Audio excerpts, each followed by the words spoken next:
Simposium 3 ini akan dipandu oleh moderator yang terhormat Dr. Muhammad Syukri, spesialis jantung pembuluh darah konsultan, FIHH, FAP, SIC, FSCAI. Saya akan membacakan CV singkat dari moderator. Dr. Muhammad Syukri, spesialis jantung pembuluh darah konsultan, FIHH, FAPSIC, FSCAI, merupakan Kepala Departemen Kardiologi dan Vaskular Fakultas Kedokteran Universitas Andalas, Rumah Sakit Dr. M. Jamil Padang. Beliau meraih gelar dokter umum dari Fakultas Kedokteran Universitas Andalas dan kardiologis dari Fakultas Kedokteran Universitas Indonesia. Beliau pernah menjabat sebagai ketua dari Perki Cabang Padang, Sumatera Barat. Beliau merupakan anggota ID, anggota Perhimpunan Intervensi Kardiologi Indonesia, anggota Fellow Asia Pacific Society Interventional Cardiology, dan anggota Fellow Society for Cardiovascular Angiography and Interventions dari USA. Baiklah, kepada Dr. Syukri kami persilahkan dengan segala hormat.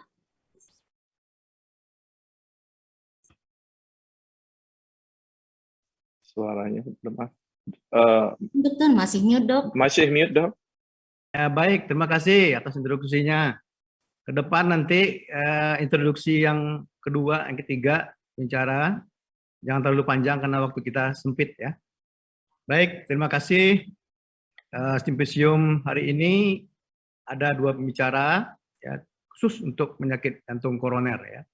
Satu, Dr. Imade Junior Dina Arta, ini seorang intervention ya, dari Rumah Sakit Sanglah, Bali, dengan topik Update on Initial Assessment and Early Treatment for Acute Coronary Syndrome.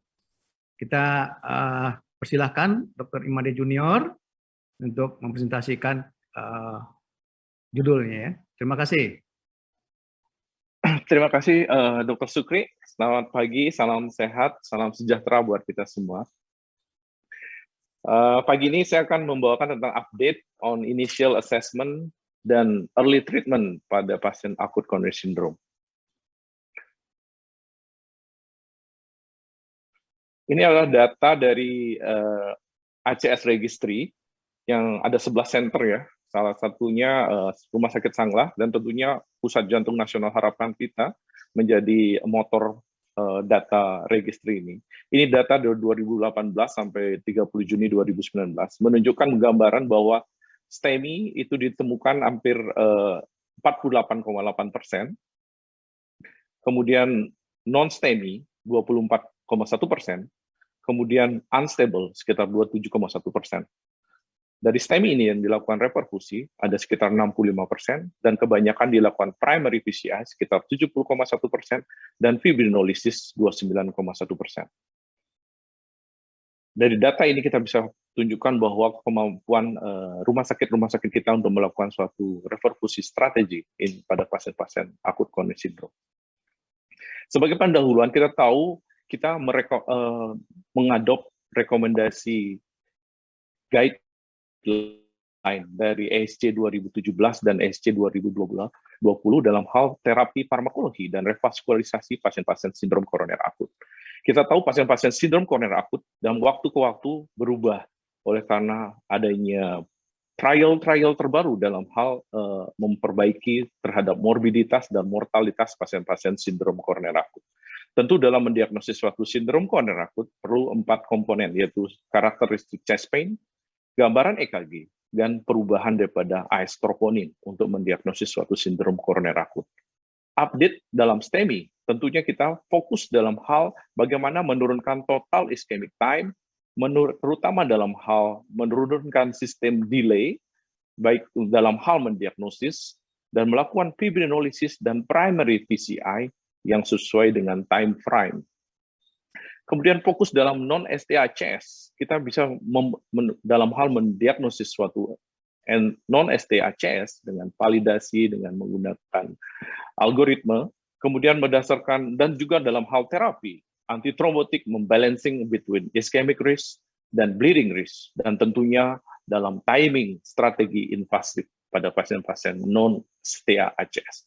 Tentu dalam new section sekarang kita membahas sedikit tentang spontaneous coronary artery dissection dan MINOCA, myocardial infarct non-obstructive coronary artery. Nah, tentu presentasi klinis pasien-pasien sindrom koroner akut itu sangat luas. Dari cardiac arrest, kemudian instability hemodinamik, gangguan elektrikal yang disebabkan oleh cardiogenic shock, yang diakibatkan oleh iskemik. Ya. Tentunya juga ada gambaran komplikasi mekanikal, yang tentu seperti akut mitral regurgitasi, dan juga banyak pasien-pasien kita udah pain-free saat time presentasi. Nah, ini adalah algoritma diagnostik dan mentrias pasien-pasien sindrom koroner akut.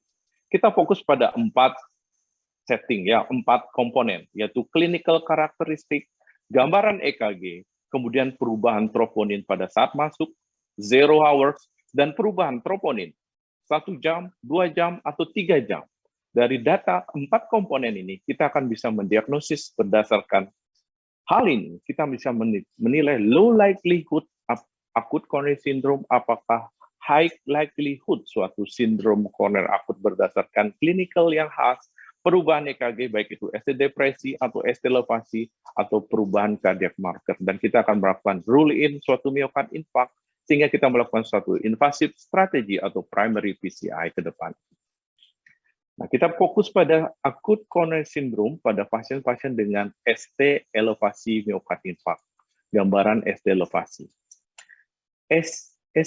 SC guideline firm mengatakan bahwa EKG monitoring adalah kelas 1 untuk menilai atau mendiagnosis suatu STEMI, yaitu dengan 12 lead ECG dan melakukan ECG monitoring dengan kapasitas defibrilator as soon as possible. Dalam 10 menit kita harus bisa mendiagnosis suatu STEMI yang untuk mendapatkan initial treatment pada pasien-pasien akut coronary syndrome. Nah, kita fokus sekarang dalam hal perubahan terbaru, dalam hal perubahan EKG. Beberapa EKG ini menunjukkan gambaran yang atypical, tapi tentunya kita harus mempertimbangkan klinis pasien dengan simptom akut coronary syndrome atau sindrom koroner akut. Pada kasus-kasus dengan EKG dengan bundle branch block, terutama left bundle branch block atau right bundle branch block, irama pacemaker, kemudian adanya posterior, isolated posterior myocard infarct, atau gambaran yang kita curigai elevasi di AVR, yang kita curigai suatu left main coronary artery atau left main equivalent, atau suatu multivessel disease. Pada gambaran EKG seperti ini, kita harus melakukan suatu primary PCI untuk dibandingkan suatu fibrinolisis untuk menentukan treatment yang terbaik buat pasien kita. Nah, tentunya pada EKG gambaran seperti ini kadang-kadang akan meragukan seorang dokter umum atau dokter jaga atau dokter kardiologis untuk menentukan apakah benar ada suatu sindrom koroner akut STEMI atau tidak pada pasien kita.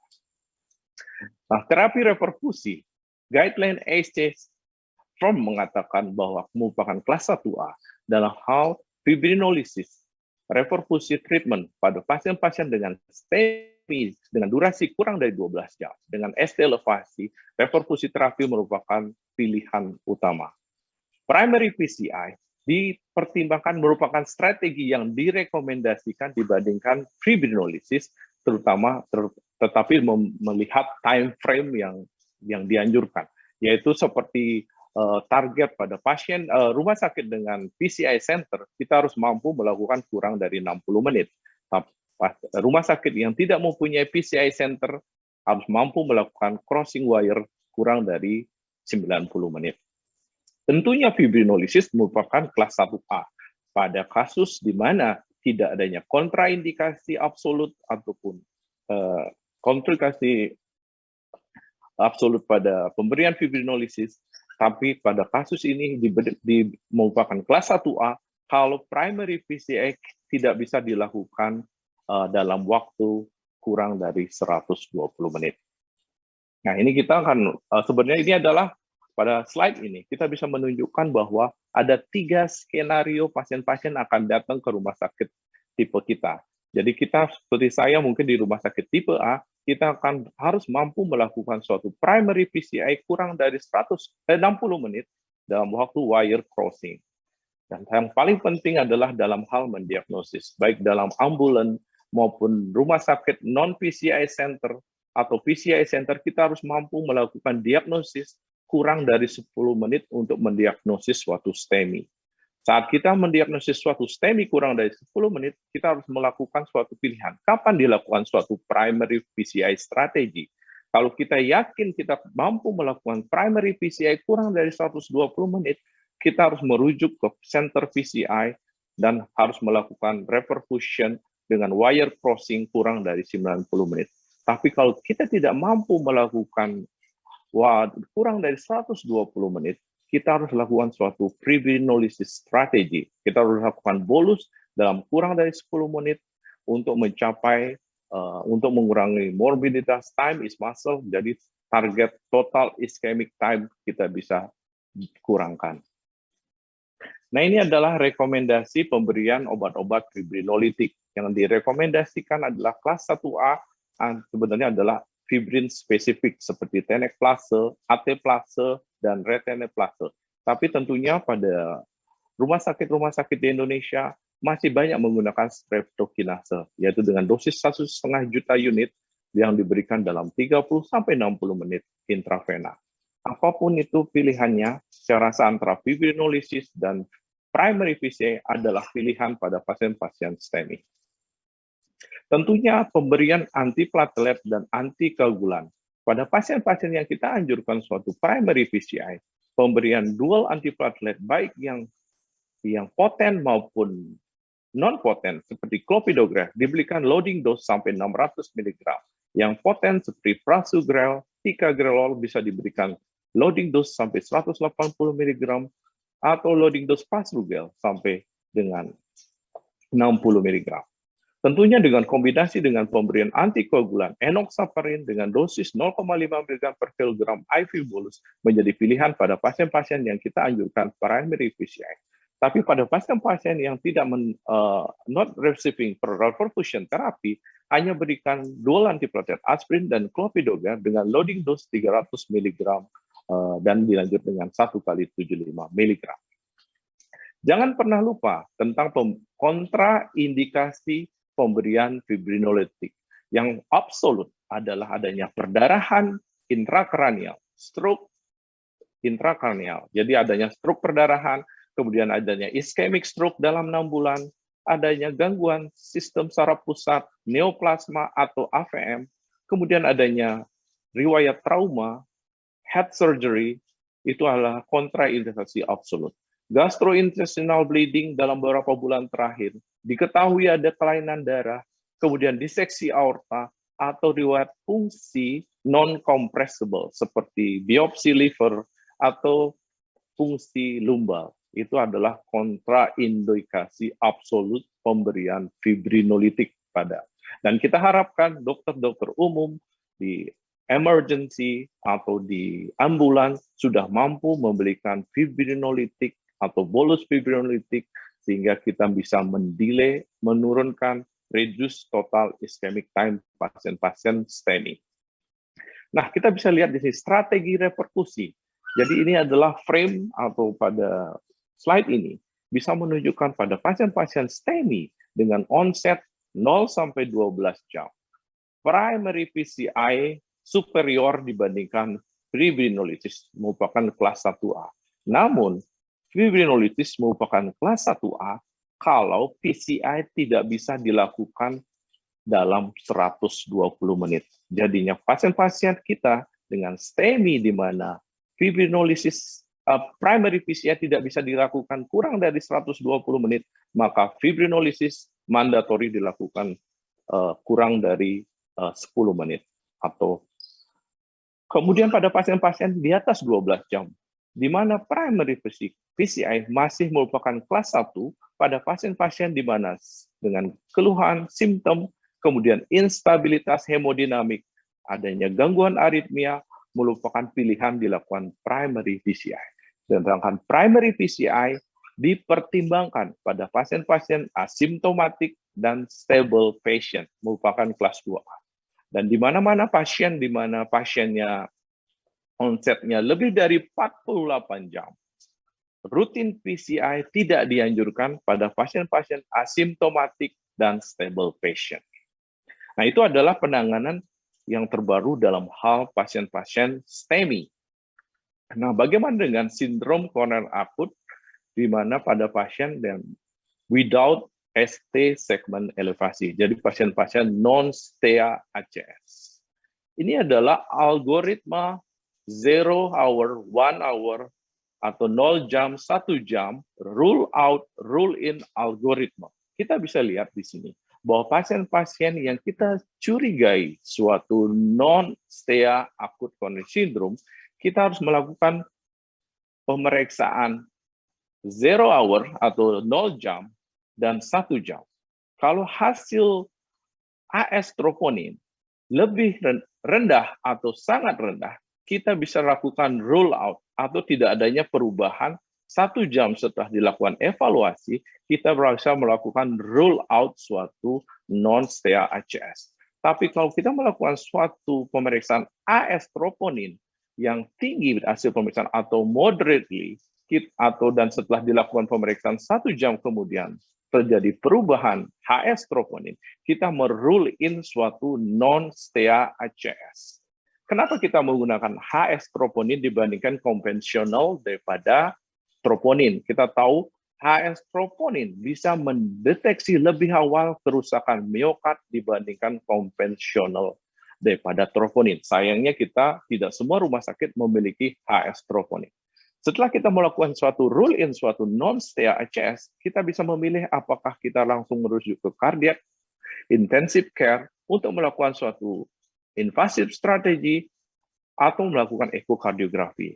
Pada pasien-pasien yang rule out, tentu kita akan melakukan apakah dipulangkan atau diobservasi dan menentukan apakah dilakukan stress test atau pemeriksaan CCTA atau MSCT koroner atau pemeriksaan stress test yang lain untuk menentukan kriteria pasien selanjutnya. Nah, ini adalah strategi invasif yang sangat berubah dalam penanganan suatu non-STEA ACS. Kita bisa lihat di sini pada kriteria pasien yang dikatakan very high risk seperti hemodinamik tidak stabil, shock cardiogenic, recurrent chest pain, life-threatening arrhythmia, mechanical komplikasi, kemudian adanya acute heart failure, kemudian adanya ST segmen depresi.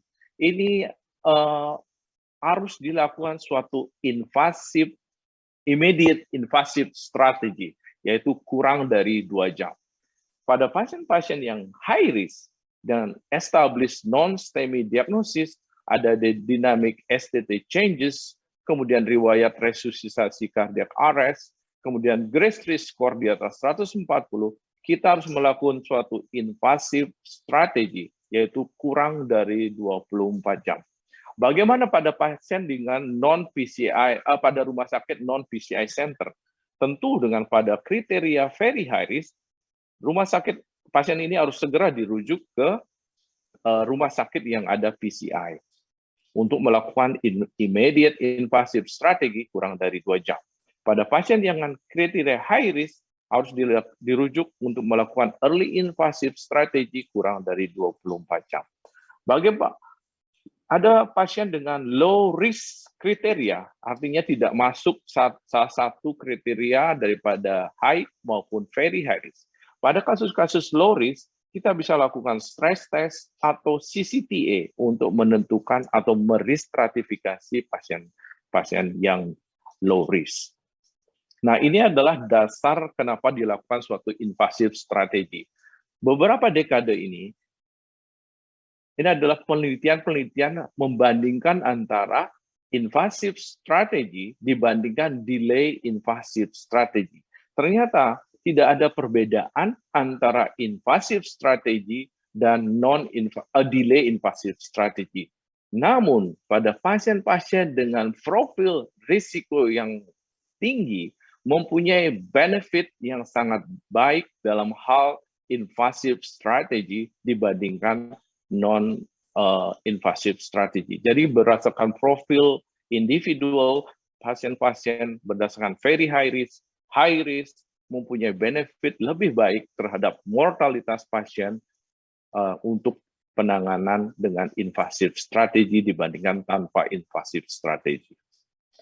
Ini adalah target pengobatan anti-trombotik pasien-pasien non-STEA ACS. Kita lihat variasi pengobatan pada pasien-pasien non-STEA ACS dalam hal mengurangi terbentuknya trombus, baik penggunaan aspirin, penggunaan dual antiplatelet ini dengan kombinasi baik dengan poten maupun non-poten DAPT, menunjukkan bahwa untuk mengurangi trombus membutuhkan kombinasi antara heparin dengan penggunaan LMWH untuk mencegah pembentukan trombus. Tentunya kita harus menentukan berdasarkan pemilihan obat-obat antitrombotik itu harus membalance antara keuntungan dan kerugian. Kita tahu kita harus bisa menilai pasien kita resiko iskemik dan resiko perdarahan. Apakah kita akan memberikan short DAPT, apakah pemberian dengan non-potent antiplatelet, atau pemberian prolong DAPT, atau potent antiplatelet seperti ticagrelor atau prasugrel. Tentu dasarnya adalah bleeding risk. Ini adalah beberapa yang dianut untuk menentukan apakah bleeding risk atau tidak. Ini bisa dibaca tentang ARC high bleeding risk. Satu mayor sudah menentukan pasien itu high bleeding risk terhadap PCI atau tidak.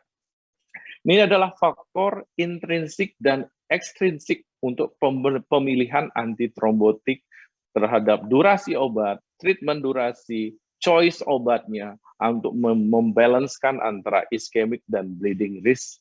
Beberapa faktor ini adalah dasar seorang kardiologi atau dokter umum untuk memberikan treatment pada non-STACS, terutama antitrombotik.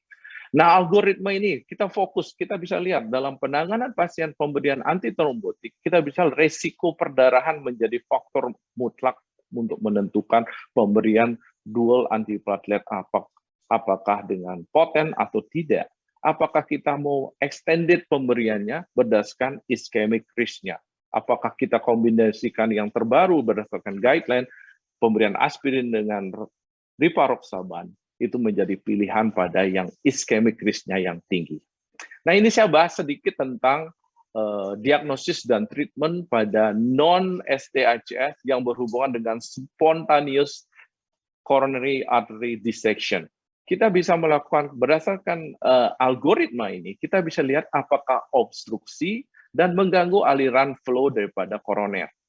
Kalau ada gangguan seperti ini, kita harus lakukan PCI atau CABG. Pada spontaneous dissection, tanpa adanya obstruksi, atau tidak ada gangguan coronary flow, kita bisa memberikan optimal medical therapy dan spontaneous healing. Kalau perlu kita evaluasi dengan IFUS dan OCT untuk menentukan apakah terapi sesuai CAD atau tidak. Nah, yang terakhir adalah MINOCA. MINOCA sering kita dapatkan pada beberapa persen pasien. MINOCA adalah myocard infarct non-obstruksi coronary artery. Ini adalah algoritma traffic lampu merah, kuning, hijau. Kita akan menentukan MINOCA berdasarkan definisi daripada myocard infarct, universal myocard infarct.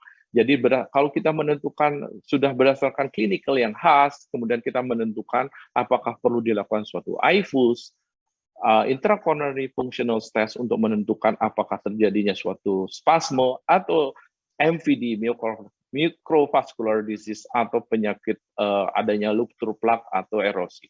Dan kita eksklusi MINOCA melakukan working diagnosisnya menggunakan LV function assessment seperti LV angiografi, echo, menggunakan MRI untuk menentukan apakah suatu Takotsubo syndrome, kardiomyopati, myokarditis, atau yang lainnya. Terima kasih. Sebagai summary, mungkin ada 4 komponen yang untuk mendiagnosis suatu ACS, karakteristik, dan ECG perubahan daripada troponin.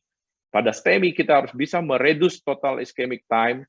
Kemudian pada non-estelofasi kita harus memvalidasi suatu SC berdasarkan algoritma 0-1 hour, kemudian memilih antara risk ischemic dan antara bleeding ischemic.